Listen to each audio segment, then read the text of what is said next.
Welcome to the Blueprints to Buildings podcast.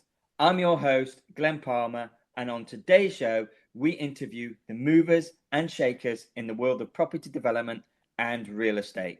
Now, this show is brought to you by PropTech Metaverse Technology. Now, this is changing the way developments are visualized, marketed, and sold, and removes that need for outdated 3D models.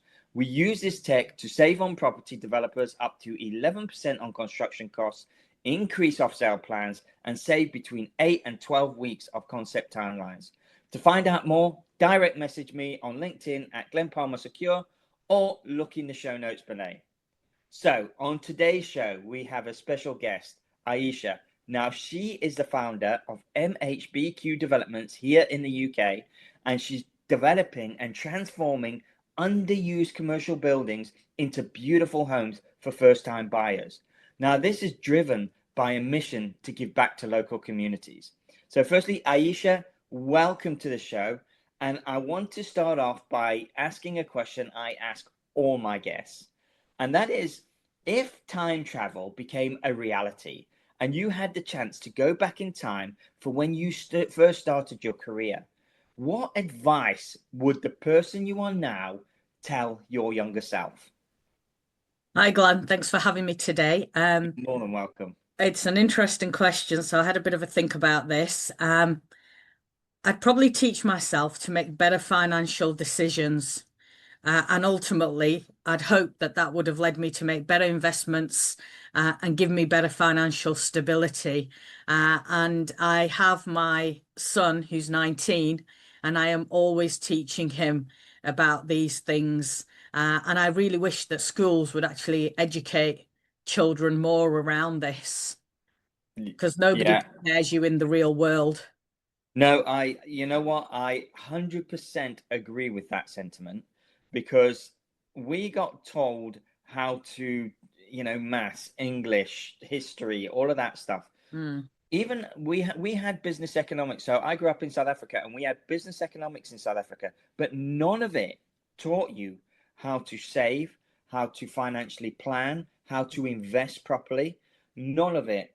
So I 100% agree with you on that one, Aaisha. So over the years, you've worn many hats. You've been an analyst for a major UK bank. You've been a driving instructor for over 14 years before moving into the property development space. So what was the actual catalyst to make the move into property development? So I attribute this to my late parents. I lost both of them within 2 years. Oh, wow. Sorry to hear that. So I'd basically lost passion in life. I'd lost passion for driving instructing. It was a big loss. COVID was somewhere in the mix during that time as well. So yeah, pretty much I felt like life crashed.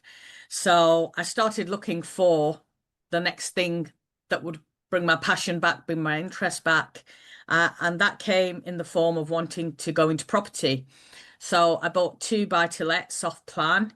They were very bad decisions. I ended up with some serious financial loss, hence the first question that I gave you the answer to leads into this. And after losing money on those, I decided that I wanted to learn about property development, because in property development, as the CEO, you're the one that's then building the team, finding the project, analyzing the numbers, making sure it's viable. And then ultimately, it's producing a product that you know works. And also, more importantly, when I would get investors on board, I certainly wouldn't treat them the way I ended up treating in the 2 bad decisions that I'd made. Everybody made money except me on those 2 flats. And that's what then drove me towards property development. Yeah, but that's the thing, Aisha. We learn from our mistakes, isn't it? So, absolutely. If we didn't have mistakes, how would we learn and how would we progress? So exactly. It's unfortunate. So negative on the one hand, but very positive on the other hand.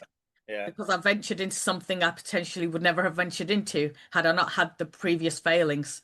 Yeah, brilliant. So So your company focuses breathing new life into these unused commercial buildings. So what is the most complex barrier you regularly face when taking building from its unloved state into a deliverable residential space that people actually love? And do you think the UK should be doing more about regenerating old commercial buildings into residential housing? Okay, so in terms of this question, yeah, so this is my first development project I'm currently working on, and the most challenging things that I found was being able to calculate the risk from a planning perspective as to how successful you would be in an area to gain the planning you needed for the building to convert it to residential, but then equally balancing the cost of construction versus that production of a quality product Hmm. that's financially viable ultimately.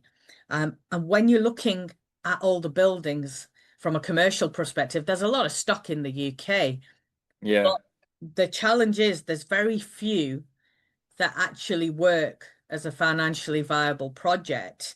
Um, in terms of the UK and what we should be doing, absolutely, it would be great if the government, whichever one ever comes in, however they change, they'd support developers more.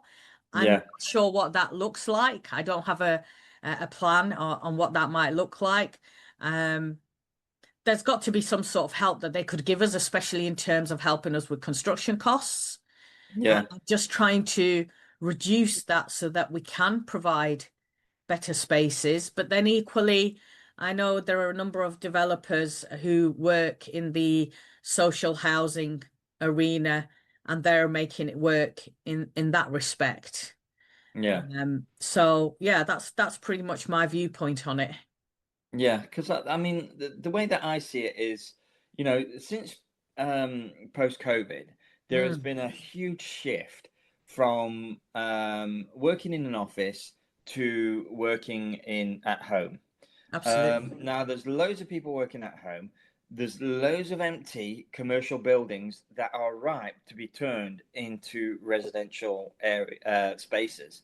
But yeah, it's just getting the government to help you guys to convert these spaces. So yeah, um, and then moving on from that, in the UK, you've got issues like planning permission, building regulations, community opposition. That's quite common. So, which of these do you find the most restrictive, and how do you creatively navigate them into your projects? That's a good one. To be fair, it's quite difficult to separate each of those hurdles because they're all hurdles that ultimately are three major hurdles to any project.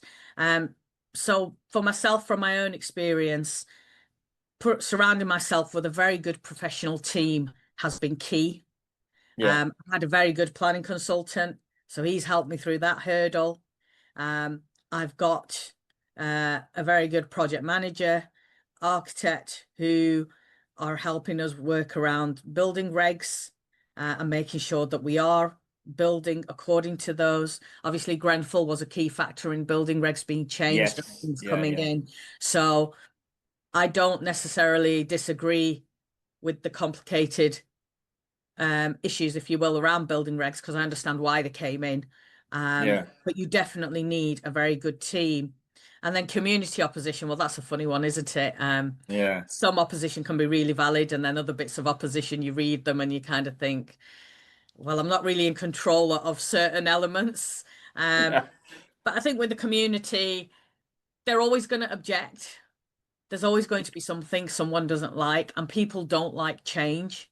yeah, But so long as you can convince the planning committee and overcome the hurdles through planning committee, then the community, when they see something built and actually see, well, yeah, it was for the better, they do accept it. They'll grumble, but they do accept it. yeah, yeah. Now, talking about the communities, you mentioned giving back to communities with your charity foundation. So, how do you balance profit and social purpose in your developments? And do you believe that there's more appetite for now for investors to get on with projects, with causes? Yeah, absolutely. I mean, as the years have gone by, social value has become very important. People want to know what you're doing to give back to the community. So with the building we have, for example, in Morecambe, it is an Art Deco, late 1930s character property. It's absolutely Well, beautiful, it is. I can imagine. Well, I say it's beautiful on the outside. If you looked at it now, it's not so beautiful. But But again, it will be. but it will be because we're restoring it, we're transforming it with sympathy to the features of the building.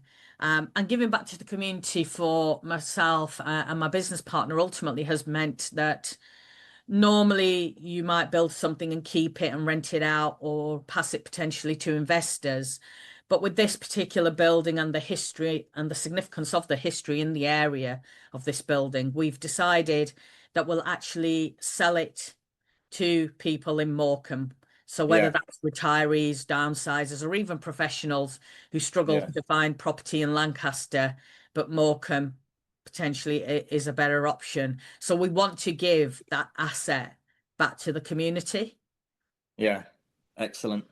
Oh, that's brilliant. And finally, you're working, as you said, on your very first development. Mhm. So, how much easier would it make your life if you could sort of visualize the finished product in 3D before any of the construction has started, especially when you're trying to explain that vision to the investors and the local community? I think if you could put a project into a 3D model and present something as 3D, those people that can't visualize it would help them immensely.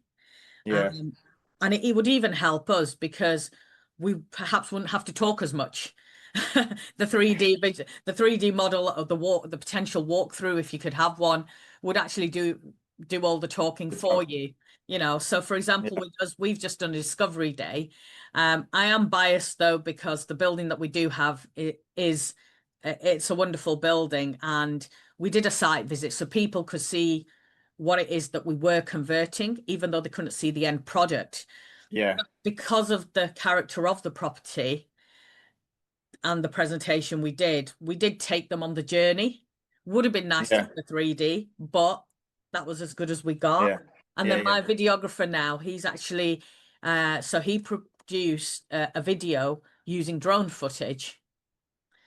So Nice. although people can't come to Morecambe and visit the site, we took Yeah. that footage, for example, just last week, presented it in a room full of investors, developers in Birmingham. Uh, Hmm.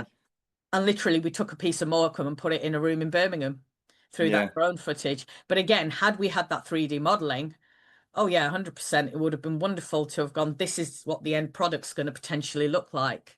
yeah. And Aisha, thank you very much. That is fantastic to see your views and how you are coming along, especially as a first-time developer. And if someone wanted to get in touch with you or contact you or learn more about what you do, what is the best way for someone to get in touch with you? Okay, so I've got my email address, Aisha at MHBQ Developments.co.uk.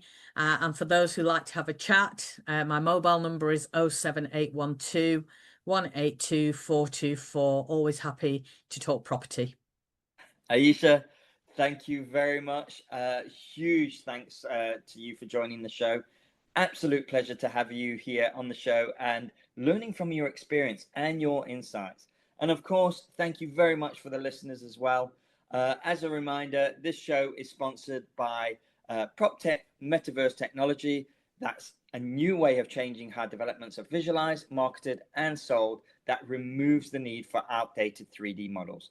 Now, if you would like to learn more, feel free to reach out directly on LinkedIn, or you can find the link in the show notes below.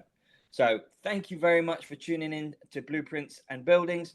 I'm your host, Glen Palmer, and I will see you on the next episode.